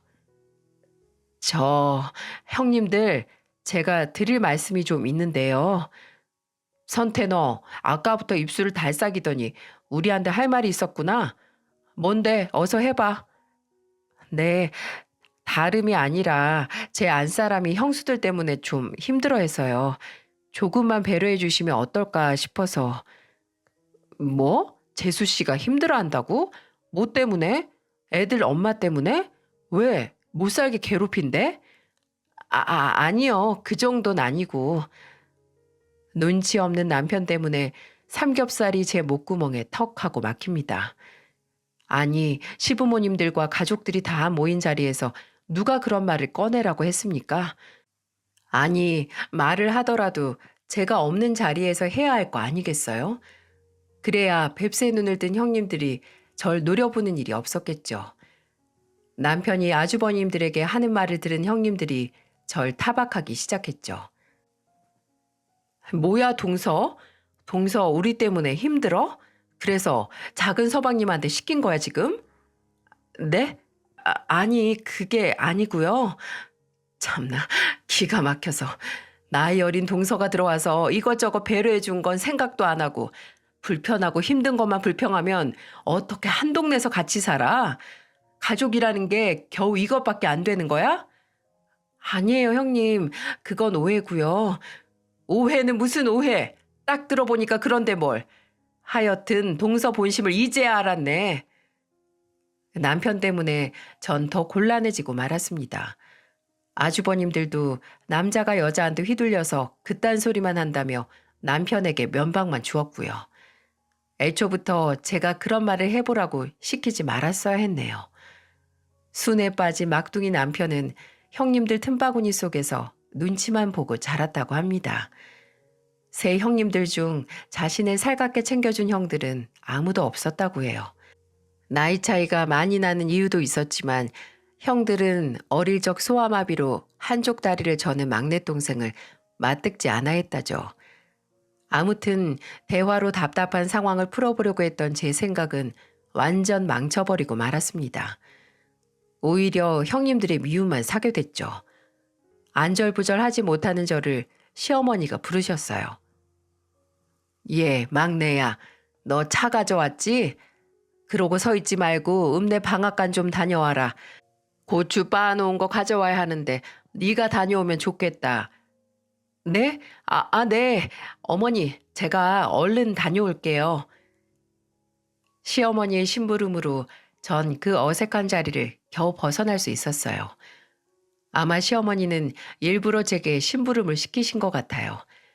형님들의 등살에 주눅이 들어있는 제가 가엾게 보이신 모양이죠. 좀처럼 제 편을 들어주시지 않는 시어머니도 이번엔 좀 심했다 싶은 모양이었어요. 그 사건 이후 저는 형님들이 더 불편하게 여겨졌습니다. 정말 이사라도 할 수 있으면 꼭 하고 싶었어요. 하지만 이곳에서 소를 키우는 남편이 있는 한 요원한 일입니다. 그러던 어느 날 셋째 형님한테 전화가 걸려오더군요. 약간 차가운 음성으로 제게 이런 말을 하는 겁니다. 내일 며느리들끼리 모여서 저녁 먹기로 했으니까 꼭 나와. 이번엔 핑계대면 정말 미워한다. 알았지? 그래요. 네, 알겠어요, 형님. 가끔 한 동네에서 사는 형님들이 모여 맥주 한 잔씩도 하시고 노래방도 간다는 걸 알고 있었습니다. 지난번 있었던 불편한 일을 풀어보자는 형님들의 배려라고 생각하고 얼른 그 자리로 나갔죠. 제 생각대로 형님들은 넓은 아량을 베풀듯 제게 말하더군요. 원래는 동서랑 아예 인연 끊고 살자고 했지만 큰형님이 아직 어리니까 감싸주자고 하신 거야. 자긴 그거 절대 잊으면 안 돼? 알았지? 네, 형님. 죄송해요. 그래, 딱 이번 한 번만 봐준다. 동서도 진짜 그러면 안 돼. 불편할수록 먼저 다가가고 부딪히려고 노력을 해야지, 노력을. 안 그래요, 큰형님? 그래, 셋째 동서 말이 맞아. 처음엔 다 어색하지. 하지만 이제 한 동네에서 얼굴 보고 살아야 하는데 불편하게만 생각하면 어떡해. 다 동서 잘 되라고 하는 말들이니까 이해하고 받아들여야지. 그런 말들이 제 귀에 들어올 리가 있겠어요. 제가 보기엔 그저 막내 길들이기로밖엔 보이지 않았어요. 하지만 당장의 불편함 때문에 입을 꾹 다물고 속마음을 감추고 있었습니다. 술잔이 몇 바퀴나 돌고 나니 얼큰하게 술에 취한 형님들이 흥을 냅니다. 큰형님에 대한 찬양이 이어지기도 했고 시어머니에 대한 불평불만이 쏟아지기도 했었죠. 그나저나 형님, 우리 어머니 너무 하시는 거 아니에요? 곳간 열쇠를 꽉 쥐고 내놓을 생각을 하지 않으시니까 이거야 원 답답해서 살 수가 있어야죠. 그러게 말이에요. 이제 팔순이 다 되어 가는데 나눠주실 건 미리 좀 나눠주셔야지. 언제까지 저러고 계시려나 모르겠어요. 그러자 큰형님이 고개를 절레절레 흔들며 말을 합니다. 내가 어머님 잘 아는데 그렇게 재산을 쉽게 물려주실 양반이 아니야. 우리가 아무리 알랑방귀를 끼워도 눈 하나 깜짝하지 않으실걸. 어디 자식들 없이 요양병원에서 살아보셔야 정신을 차리실런지 원. 전 형님들의 대화가 무슨 말인지 언뜻 이해가 가질 않았습니다. 형님들은 시어머니한테 참 잘하셨어요. 수시로 시댁에 들러서 시어머니와 시간을 보냈고 시댁에 부족한 게 있으면 알아서들 준비를 해서 채워 넣었죠. 저는 형님들이 참 시어머님을 극진하게 생각하시는구나. 나도 시어머니를 좋아했지만 형님들만큼은 못하겠구나 라고 생각할 정도였네요. 하지만 형님들의 대화를 가만히 들어보니까 시어머니에게 했던 행동들이 진심이 아니었다는 겁니다. 그저 시어머니의 재산이 탐나서 그런 척하고 있었다는 말밖에 안 되는 거였죠. 전 그런 형님들을 보면서 내심 충격을 받고 있었어요. 설마 진짜 그렇게 생각할 리가 없을 겁니다. 형님들이 시어머니 근처에서 얼마나 오래 살았는데요. 그저 술기운 때문에 실언을 뱉은 거라고 생각했네요. 어머니가 아무래도 노만기가 든 게 아닐까요? 요새도 저희를 보는 눈빛이 영 곱지 않은 것 같기도 하고요. 이러다가 얼마 되지도 않는 재산 엉뚱한 데다 전부 기부해버리지 않을까 모르겠어요. 누가 그렇게 두 개 둔대? 그런 기미가 있으면 내가 당장 가서 엎어버리고 말지. 그러니까 정신이 온전할 때 미리미리 상속해주고 그러는 거잖아. 저렇게 똥꼬집을 부리시면서 재산을 꽉 틀어지고 있으면 자식들끼리 불나만 생기는 걸 왜 모르시나 몰라. 아휴, 저승길 가실 때 짊어지고 가시려는지 원. 그러니까 이제 우리도 좀 강하게 나가자고요. 아니 언제까지 어머님 그럴 순 없잖아요. 그래야 어머님도 생각을 좀 해볼 거 아니에요. 그래, 둘째 동서 말도 맞다. 여태까지는 어머님 기분 살살 맞춰드리면서 살았지만 이제 어머님도 내려놓을 건 내려놓으셔야지. 내가 기회 봐서 이제 자식들한테 재산 나눠주는 게 좋겠다고 말을 할 테니까 동서들도 눈치 잘 봐서 잘 거들어. 알았지? 아유, 그럼요 형님. 두 말하면 잔소리죠. 걱정 마세요. 솔직히 형님들의 대화에 소름이 끼쳤습니다. 제 눈엔 마치 돈에 환장한 사람들처럼 보였어요. 시어머니가 재산을 내놓지 않으면 고려장이라도 할 기세였습니다. 저도 그런 감정이 드니까 도저히 참지 못하겠더라고요. 욱하는 마음에 형님들한테 한마디를 했죠. 아무리 그래도 뒤에서 이렇게 시어머니 욕하는 건 좀 아닌 것 같은데요. 시어머니 재산이 얼마나 있는지는 잘 모르지만 당신께서 결정한 문제를 자식들이 강요하는 건 아니지 않아요? 제가 그렇게 말하자 모두의 시선이 제게 집중됐어요. 형님들의 눈빛은 서슬이 펄했습니다. 잠깐의 어색한 침묵 후엔 무지막지한 폭풍우가 쏟아졌고요. 뭐라고? 동서, 말이 좀 이상하다. 우리가 무슨 작당 모의라도 하는 것처럼 보여? 왜 혼자 착한 며느리인 척하는 거야? 아니 그게 아니라요. 아니 이게 뭐가 아니야? 부모가 자식한테 재산을 상속해 주는 게 뭐 이상한 일이야? 그럼 동서는 어머님이 재산을 물려줘도 안 받겠다 이거야 뭐야? 그런 뜻이 아니라 알아서 물려주시면 감사하게 받으면 된다는 뜻이죠. 자식들이 내놔라 하는 건 아닌 것 같단 말이에요. 그 말이 그 말이지 뭐야? 우리가 우리만 잘 되자고 이래? 어머님 정신이 흐릿해지기 전에 깔끔하게 해두자는 게 뭐가 잘못됐는데? 동서 이제 보니까 아주 웃긴다. 우리는 싸그리 못된 며느리고 동서만 시어머니를 진심으로 생각하는 효부야? 여태 시어머니 모신 사람들이 누군데 이래? 이제 결혼 2년 차가 그런 말 하면 안 되는 거 아니야? 형님, 제 말은 그게 아니라 됐어. 그럼 착한 동서는 시어머니 옆에 찰싹 달라붙어 있어. 더러운 우리랑은 아는 척도 하지 말고. 알았어?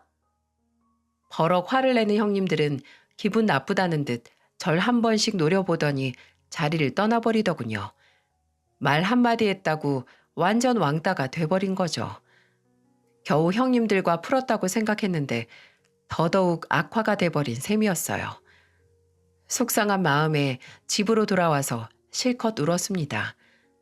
내가 왜 이런 취급을 받아야 하나 억울한 마음도 있었고 시어머니를 돈으로만 생각하는 형님들도 미웠어요. 사정을 다 들은 남편이 제 등을 토닥이면서 위로를 해주었지만 이제 어떻게 형님들을 대해야 할지 막막하기만 했었네요. 여보, 정말 이게 내가 잘못한 일이야? 형님들이 진짜 너무한 거 아니냐고. 어머님이 돌아가신 것도 아닌데 재산을 어떻게 나누네, 언제 받아내야 하네, 요양병원에 보내야 하네. 그런 말을 아무렇지도 않게 하냔 말이야. 그래, 형수님들이 좀 심하긴 했네. 그런데 형들도 비슷해. 나도 지난번에 형들이 하는 얘기 들었는데 다들 재산을 미리 물려받을 생각뿐이셔. 솔직히 나도 씁쓸했는데 그냥 그러려니 하고 넘어갔지 뭐. 왜 그냥 넘어가? 당신도 한마디 하지 그랬어. 다들 왜 돈에만 혈안이냐고.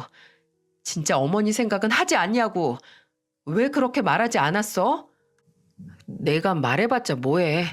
다들 쩔른발이 동생 말은 귓등으로 들을 텐데. 남편의 그 말에 속이 더 상합니다. 다들 우리를 천덕꾸러기 취급하며 자기들끼리 시시덕거리기만 하니까요.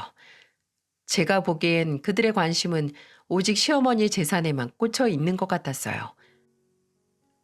여보, 그러지 말고 다시 형수들이랑 잘 풀어봐. 형수들이 재산 상속 얘기를 한 건 그냥 절차상 쉽게 하려고 하는 걸 거야. 우리가 너무 색안경을 끼고 보는 걸 수도 있으니까 다시 한번 생각해보자. 말도 마. 풀기는 뭘 풀어. 형님들 지금 단단히 벼르고 있을걸? 자기네들 나쁜 며느리로 몰았다고 입에 거품을 물더라니까. 그럼 이러면 어떨까? 자기가 형수들 데리고 어디 동남아 같은 데 한번 다녀오는 게 어때? 동남아? 그래, 우리가 비행기랑 호텔 같은 거 대준다고 하면 엄청 좋아하실걸? 화해하자는 의미로 해외여행 한번 보내드리면 금방 마음을 푸실 거야. 그럼 아주버님들은? 형들은 내가 제주도라도 데리고 따로 여행 갔다 올게.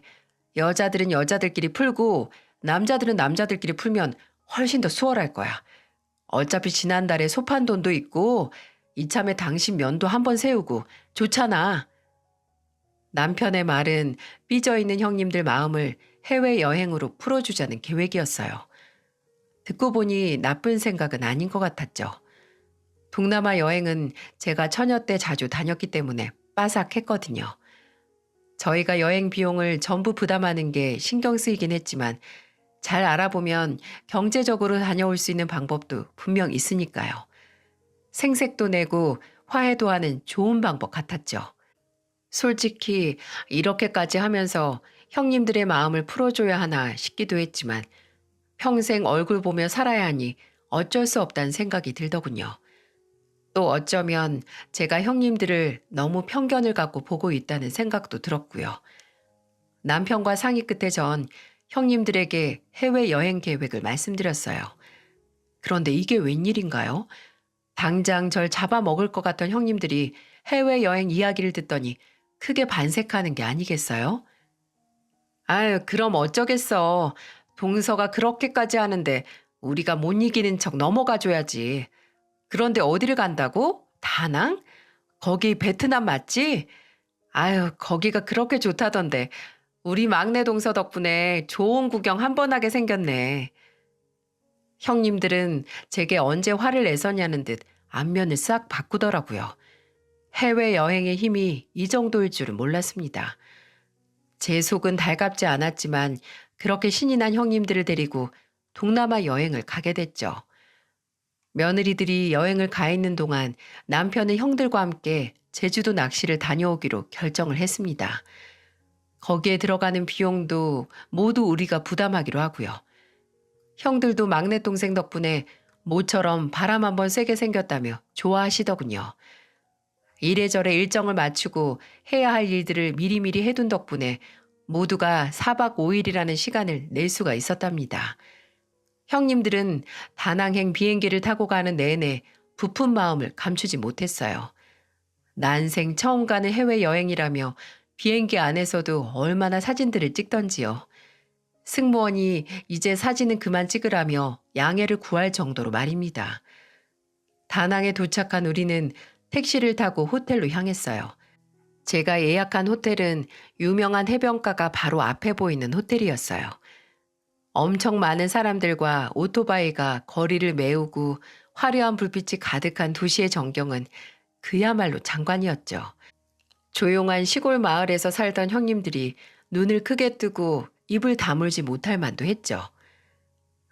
어머 어머 형님 저기 바다 좀 보세요. 아니 무슨 해변이 이렇게나 길어요? 와 정말 멋지죠. 그러게 이래서 사람들이 여기 그렇게 오나 봐. 정말 별천지가 따로 없네. 어쨌든 우리 예쁜 막내 동서 덕분에 이렇게 좋은 곳도 와보네요. 고마워 동서. 아니에요. 별 말씀을요. 우리 여기 있는 동안 진짜 재밌게 보내요 형님. 그래 그래야지. 형님들은 다리가 퉁퉁 붓도록 관광지 이곳저곳을 돌아도 씩씩하게 잘 따라왔어요. 향이 강한 음식도 얼마나 잘 드시던지 해외여행이 체질에 딱 맞는 분들 같았습니다. 그렇게 이틀 일정을 보내고 호텔에서 쉬고 있었는데요. 한국에서 전화가 걸려오더라고요. 번호를 보니까 모르는 번호였죠. 여보세요? 아, 혹시 고덕자 씨 보호자분 되세요? 네? 아, 네네. 저희 시어머니 되세요. 그런데 누구세요? 아, 여기 병원인데요. 실은 어젯밤에 고덕자 씨가 응급으로 실려오셨어요. 마을 분이 데리고 오셨는데 가족분이 좀 와주셔야 하거든요. 왜요? 저희 어머님이 어디가 안 좋으신데요? 우선 정밀 검사를 좀 해봐야 알겠지만 선생님 말씀으로는 예후가 좋질 않대요. 응급실에서도 몇 번이나 의식을 잃으셨거든요. 일단 가족분들이 와야 수술도 할 수 있으니까요. 아, 네. 무슨 말씀인지 알겠습니다. 지난밤 시어머니가 쓰러지셨고 의사의 말로는 급성 폐렴이 의심된다고 합니다. 연세가 많고 노쇠하셔서 위험할 수도 있다는 말도 덧붙였죠. 전 형님들에게 이 사실을 알렸습니다. 그런데 이상하게 형님들은 대수롭지 않다는 반응을 보이는 게 아니겠어요? 아유, 어머님도 참. 며느리들이 모처럼 나들이를 나왔는데 그때 딱 맞춰서 들어누실 게 뭐람? 어머니 속병 있는 게 다 돌아가신 아버님 때문이지 뭐. 근데 괜찮아. 원래 병원에선 최악의 상황을 염두에 두고 말하는 거야. 요새가 어떤 시대인데 주사 몇 번 맞으면 폐렴 같은 거 금방 낫지. 안 그래요, 형님? 어머님이 괜히 더 그러실지도 몰라. 우리가 당신만 쏙 빼놓고 좋은 곳 구경 갔다고 시위하시는 거지 뭐. 그런데 우리 내일 어디 간다고 했지? 용머리 갔다가 올드타운을 간다고 했던가? 그런데 오늘 갔던 바나힐인가? 아유, 거긴 진짜 멋지더라. 그렇죠, 형님. 거기가 진짜 유명한 관광 명소라고 그러더라고요. 그 케이블카가 꼭대기 쪽으로 가는데 와, 오금이 다 저리더라니까요. 전 형님들의 반응에 어리둥절했어요. 병원에서 위급하다는데 왜 저렇게 태평한 걸까요? 저 형님, 우리 일단 귀국해야 할 것 같은데요. 어머님이 의식이 왔다 갔다 하신다는데. 뭐? 귀국? 아니 그게 무슨 소리야 동서. 아직 일정이 남았는데 귀국을 왜 해? 어머님 괜찮다니까. 괜히 저러시는 거야. 아니 그래도 혹시 모르잖아요. 간호사는 가족이 꼭 있어야 한다고 했는데. 어머니 가슴 조금 아프신 거 가지고 우리가 우르르 내려가자고? 아니, 그게 말이 돼? 여길 어떻게 왔는데 이 좋은 걸 보지도 못하고 귀국을 해. 괜찮으니까 그냥 일정대로 하면 된다니까? 아니에요, 형님. 진짜 내려가 봐야 할 것 같아요. 어머님이 정말 위독하시다니까요? 아휴, 동서 또 이럴 거야? 우리가 어머님을 더 잘 알겠어? 동서가 더 잘 알겠어? 어머니 속 아픈 거 어제 오늘 일도 아니고 병원에 잘 가셨으니까 치료받으시고 돌아오시면 되는 걸 가지고 왜 이렇게 호들갑이야? 그리고 진짜 가족이 필요하면 아빠들 있잖아. 베트남에 있는 사람이 가는 것보다 제주도에 있는 사람이 가는 게 더 빠르지. 안 그래? 아, 알았어요. 그럼 제가 연락을 해볼게요.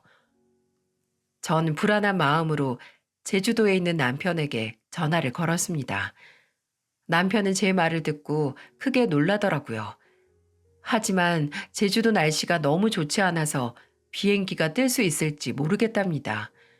하필 태풍 영향권에 들어가는 바람에 일정 내내 숙소에 갇혀 있었다는 거였어요.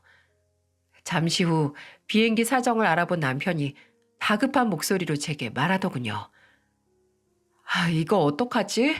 비행기가 전부 결항이래. 바닷길도 마찬가지고. 아무래도 이쪽에선 갈 수 없을 것 같은데. 아, 그래? 역시 우리가 내려갈 수밖에 없겠네.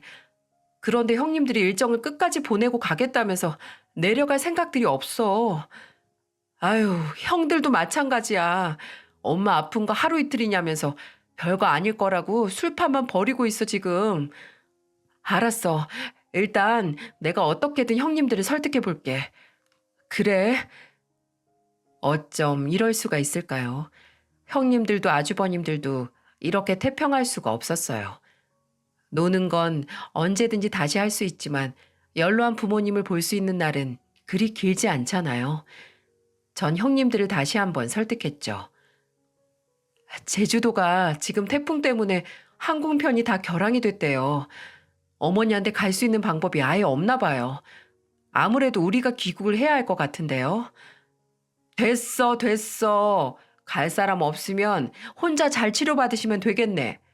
5시간 넘게 비행기 타고 왔는데 그깟 일로 해외여행을 다 망치자고? 아휴, 동서는 그게 말이 된다고 생각해? 아니, 그깟 일인지 심각한 일인지 형님이 어떻게 알아요? 일정을 마치지 못하고 가야 하는 건 아쉽지만 어머님이 지금 위독하시다는데 가봐야 하는 게 맞죠? 그렇게 가고 싶으면 동서 혼자 가. 우린 여기서 일정 끝까지 마무리하고 갈 테니까. 그럼 됐지? 네? 제 또 유난 떤다는 형님들의 반응에 정말 할 말을 잃었어요. 시어머니가 병원에 쓰러져 계시는데 어쩜 저렇게 무심할 수 있을까요? 어찌됐든 형님들과 입씨름을 할 시간이 없었습니다. 전 한국으로 가는 제일 빠른 비행기 표를 예약하고 한국으로 내려갔어요. 다낭에 남은 형님들은 가이드까지 따로 고용해서 일정을 마무리하겠다고 하더군요. 한국에 도착하자마자 어머님이 계시다는 병원에 급히 달려갔습니다. 어머니는 아직까지 중환자실에 입원해 계시더군요. 담당 의사가 생각지도 못한 말을 제게 합니다. 급성 폐렴입니다. 여러모로 좋지 않은 수치가 너무 높아요. 고령이시기도 하고 워낙 면역력이 떨어져 있어서 위험한 상태고요. 아무래도 가족들이 마음의 준비를 하셔야 할 것 같네요. 의사의 말이 천둥 소리처럼 들리더군요. 시어머니가 돌아가실 수도 있다는 말이 믿어지지가 않습니다. 전 의사 선생님께 몇 번이나 물었지만 절망적인 대답만 돌아올 뿐이었어요. 저는 병원 침대에 죽은 듯 누워있는 시어머니에게 다가갔어요. 제가 어머니라고 부르자 실눈을 가늘하게 뜬 시어머니가 힘겹게 고개를 끄덕이시더군요. 그래, 우리 막내 며느리 맞니? 어머니, 많이 아프세요? 난 괜찮다. 이제 갈 때가 다 된 게지. 괜찮아. 어머니. 제가 참지 못하고 울음을 터뜨리자 시어머니가 오히려 절 달래줍니다. 아유, 괜찮대도 울지 마라, 아가. 그동안 내가 너한테 사랑을 많이 못 줘서 서운했지? 혹시라도 억센 네 형님들이 너를 더 못 살게 굴까 봐 그랬어. 그러니까 너무 서운해 마라. 내가 왜 착하고 마음 깊은 널 예뻐하지 않겠니? 어머니, 그 애들도 처음부터 그러진 않았어. 농사 짓고 험한 일 하다 보니까 드세져 버린 거지. 지금은 내가 빨리 가길 바라고 있겠지만 그래도 걔들 없었으면 나도 꽤 외로웠을 게다. 시어머니는 절 지그시 바라보며 말씀을 이어가셨어요. 그리고 제게 뜻밖의 인물을 불러달라고 부탁을 하셨죠. 삼거리에 있는 약탕집 막내 아들이 변호사라지. 네가 전화를 해서 걔 좀 오라고 해라. 그 사람은 왜요? 그런 거 묻지 말고 어서 전화나 넣어봐. 의아했지만 일단 어머님이 시키는 대로 했습니다. 다행히 읍내에서 변호사 사무실을 하는 그분에게 연락이 닿을 수 있었어요. 사정을 말씀드리니 흔쾌히 오겠다고 하시더군요. 병원에 도착한 변호사분이 어머님께 인사를 드립니다. 어머님, 저 왔어요. 약탕집 막내 아들이요. 아유, 건강하셔야 하는데 왜 이렇게 누워 계세요? 죽을 때가 돼서 그렇지 뭐. 그것 때문에 자네를 보자고 했네. 뭔데요, 어머니? 말씀하세요. 내가 이제 갈 때가 된 것 같아서 내 재산을 자식들한테 물려주고 싶은데 말이야. 자네한테 얘기를 하면 내가 원하는 대로 꼭 그렇게 되는 거지? 그럼요, 어머니. 자필로 남기셔도 되고요. 핸드폰으로 영상을 찍으셔도 돼요. 제가 변호사니까 법적으로 보호받을 수 있도록 할 수 있어요. 그래. 그럼 내가 하는 얘기 잘 듣고 꼭 우리 애들한테 알려줄 수 있지? 그럼요. 제가 핸드폰으로 찍을 테니까 편하게 말씀하세요. 그래. 우선 첫째한테는 내가 사는 집을 주려고 해. 꽤 오래된 집이지만 큰 태풍이 와도 끄떡없던 집이야. 네, 그리고요. 그리고 둘째한테는 저수지 옆에 있는 배추밭을 줄 거야. 걔는 농사 솜씨가 좋으니까 밭을 잘 가꾸겠지. 또 셋째한테는 아랫집 한길댁한테 소작을 준 논이 있어. 그걸 물려줄 거고. 아, 네, 잘 알겠습니다. 그리고요. 시어머니가 눈길을 제 쪽으로 돌리며 따뜻한 눈빛으로 절 가득 담으시더군요. 그리고 천천히 입술을 움직여 남은 말씀을 하셨죠. 우리 막둥이는 어릴 적에 다리가 아팠어. 내가 무식해서 제때 병원에 데려가질 못했지. 여태껏 다리를 저는 막내를 볼 때면 내 가슴이 미어져. 그래도 참 구김없이 잘 커주었어. 부모 생각할 줄도 알고 제 형들 위할 줄도 알고 그리고 이렇게 착하고 어여쁜 며느리도 만났지. 나한테 막둥이와 막내 며느리는 참 큰 복이야. 시어머니가 그런 말씀을 하시는데 눈물이 쉼없이 쏟아졌어요. 저와 남편을 얼마나 아끼고 있는지 절절하게 느껴졌거든요. 어머님이 고개를 끄덕이는 변호사에게 또렷한 어조로 분명하게 말씀을 하십니다. 대대로 물려받은 선산이 있어. 그리고 그 아랫마을에는 큰 전답도 있고 그리고 농협에 넣어둔 돈이랑 남은 모든 재산을 우리 막내와 며느리한테 모두 주려고 해. 전 제 귀를 의심했습니다. 시어머니는 대부분의 재산을 저희 부부에게 물려주신다고 말씀하고 계셨어요. 어리둥절해하고 있는 저 대신 변호사님이 다시 한번 확인을 하더군요. 어머님, 다시 한번 여쭐게요.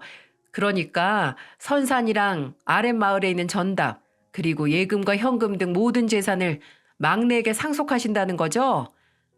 그래, 맞아. 바로 내 말이 그 말이야.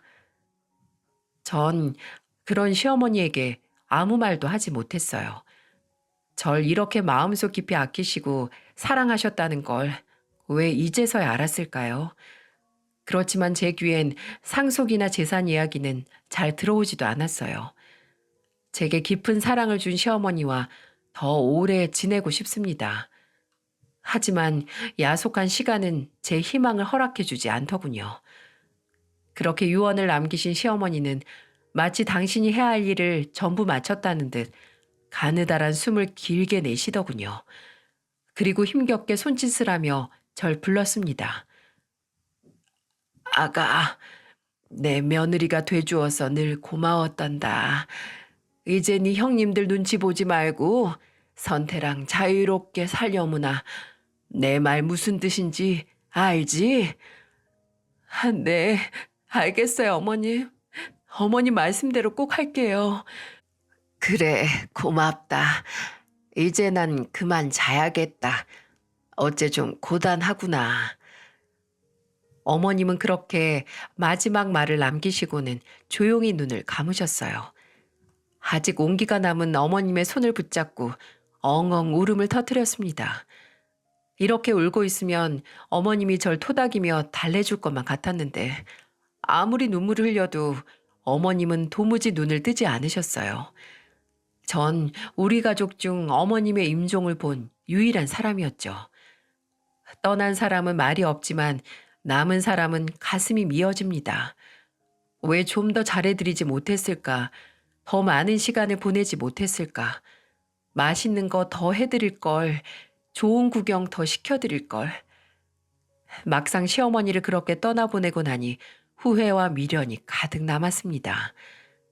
뒤늦게 시어머니가 운명하셨다는 소식을 들은 가족들이 헐레벌떡 모였어요.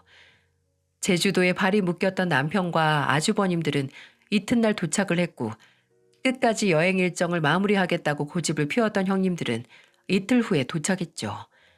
하지만 그땐 이미 장례가 거의 끝나고 발인을 앞둔 상태였어요.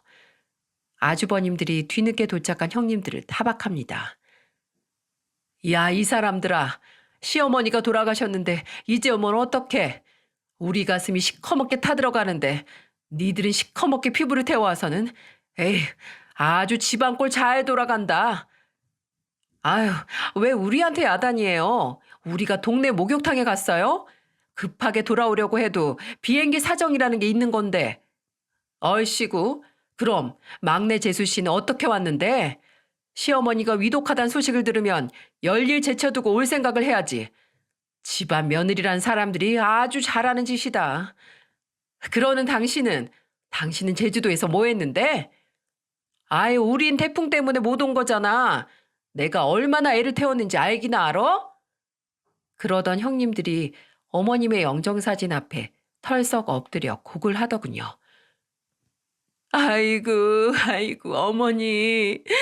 왜 이렇게 허망하게 가셨어요? 인사라도 하고 가시지. 아이고, 어머니.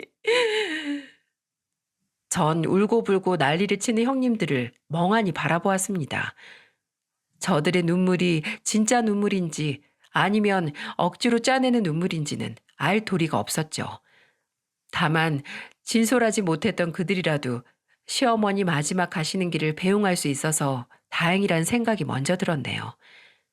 시어머니를 볕이 자해드는 양지 바른 곳에 모시고 허탈한 마음으로 돌아왔습니다. 온 가족들이 텅 비어있는 시댁에 모여 깊은 한숨을 내쉽니다. 제일 먼저 큰형님의 목소리가 무거운 분위기를 뚫고 나오더군요. 어머님이 갑작스럽게 돌아가셨으니까 일단 재산 문제를 해결해야 하지 않겠어요? 다 모인 김에 정리할 건 정리를 하자고요. 괜한 분란 생기는 것보다 그게 훨씬 나아요. 나이로 보나 서열로 보나 첫째에게 가장 큰 재산을 갖는 게 맞잖아요. 다들 그건 인정하시죠? 큰형님의 말에 아무도 반박을 하지 못하고 발가락만 꼼지락거리더군요. 가족들이 마실 차를 내오던 제가 그러니 큰형님에게 무심하게 한마디를 던졌죠. 큰형님네는 이 집을 물려주신대요. 어? 그게 무슨 소리야, 동서? 이 집을 물려주신다니. 다 쓰러져가는 이 집을 누가 좋아한다고. 어머님이 돌아가시기 직전에 저한테 그렇게 말씀하셨어요. 뭐라고? 무슨 말도 안 된 소리야? 그리고 둘째 형님은 저수지 옆에 있는 배추밭을 주신다고 했고요. 또 셋째 형님한테는 아랫집 한길댁한테 소작을 준 논을 주신다고 했어요. 그런 제 말에 사람들이 발끈합니다. 아니, 동서, 지금 누구 놀려? 어머님이 그러실 리가 없잖아. 그럼 600평이 넘는 선사는? 아랫마을에 가지고 계신 그 많은 논이랑 밭은 누굴 주신다는데 형님들한테 물려주신 재산을 제외한 모든 땅과 예금은 우리를 주신다고 했고요. 뭐라고? 이제 보니까 동서 아주 사기꾼 기질이 있네. 그 말을 누가 믿어? 어머님 돌아가셨을 때 자기 혼자 있었다고 아주 날로 먹으려고 하네. 동서 미쳤어? 눈이 뻘개진 형님과 아주버님들이 절 잡아먹으려고 손톱을 세우시더군요. 하지만 이미 예상했던 반응들이었어요. 어머님 재산을 그렇게 탐내던 형님들인데 당연하겠죠. 저한테 이래봤자 소용없어요. 어머님이 직접 그렇게 말씀을 하신 거니까요. 그러니까 그 말을 누가 믿냐고. 약탕집 막내 아드님이 읍내에서 변호사 하는 건 모두 알고 있죠? 어머니 임종 때 그분도 함께 있었으니까 한번 물어보세요. 뭐라고? 무슨 말도 안 되는? 야, 여보, 거기 전화번호 알고 있지? 얼른 전화해봐, 얼른! 안달이 난 가족들이 약탕집 막내 아들을 급히 찾습니다. 제 말이 부디 거짓이길 간절히 바랬겠지만은요. 하지만 결과는 뻔히 나와 있는 사실이었어요. 어머님은 돌아가시기 직전 변호사의 핸드폰에다 유언 영상을 남겼고 변호사분의 권유에 따라 자필 유서까지 남기셨으니까요. 시어머니의 바람처럼 당신의 유언이 법적으로 철저히 보호받게 된 겁니다. 이 모든 사실을 알게 된 형님들과 아주버님들은 순순히 유언을 받아들이지 않았습니다. 저와 남편에게 재산을 공평히 나누라고 협박과 회유를 하기 시작했죠. 그래도 먹히지를 않자 소송까지 불사하겠다며 생떼를 쓰더군요. 하지만 변호사는 아무리 그래봤자 자필 유서와 동영상 그리고 유언을 남기실 때 법적 대리인인 자신이 있었기 때문에 빼도 박도 못한다고 단언을 하더라고요. 하지만 형님들은 따로 변호사를 구해서 재산 분할 소송을 걸었습니다. 물론 처참히 패소를 하고 말았죠. 작년에는 어머님이 물려주신 전답이 재개발이 될 거라는 소식을 들었습니다. 토지의 가치가 말도 못하게 올랐습니다. 시어머니가 저와 남편에게 주신 사랑이 제게 큰 행운을 가져다 준 셈이었죠. 지금도 가끔씩 형님들에게서 연락이 오곤 해요. 제게 좋은 말을 하며 기분을 맞춰주는 걸 보면 아직도 재산에 대한 미련이 있으신 거겠죠. 전 그들에게 10원 한 장 줄 생각이 없습니다. 순진한 남편에게도 신신당부를 했고요. 하지만 또 모르죠. 형님들이 제게 진솔한 모습을 보이면 제 마음이 바뀔지도요. 10길 물속은 알아도 한 길 사람 속은 모른다고 하죠. 겉으로만 시어머니를 위하는 척을 했던 형님들의 마음도 표현을 잘 하진 못했지만 절 끔찍히 아낀 시어머니의 마음처럼 말입니다.